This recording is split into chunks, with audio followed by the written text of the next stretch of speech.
بسم الله الرحمن الرحيم waxaan rabaa inaan ummadda Soomaaliyeed ee dalka gudihiisa iyo dibaddiisa joogtaba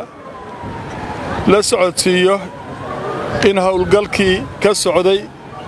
Hotel Hayaat la soo afjaray xalay saqdii dhexe muddadii hawlgalku socday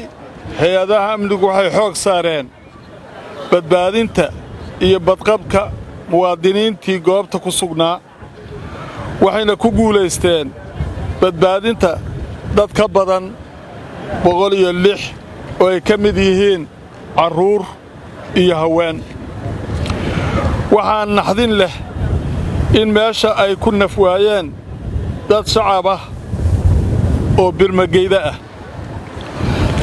tirada dadka ay wax ku gaareen goobtaas waxaa si faahfaahsan noola wadaagi doona wasaaradda caafimaadka hay'adaha amniga ahaan waxaan xaqiijinaynaa in khasaaraha nafeed ee uu ku beegnaa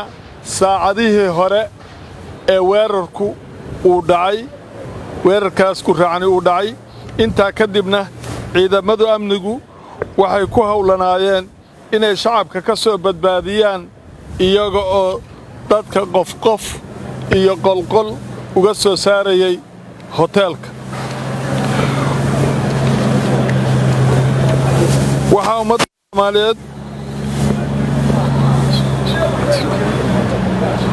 waxaa hadda meeshii ka socda nadiifin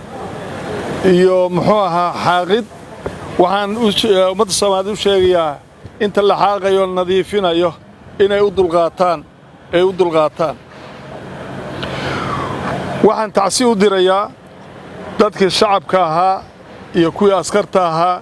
ee shuhadada ahaa ee weerarkaas ku geeriyooday ilaahayna waxaan uga baryayaa inuu jannatu firdawsa geeyo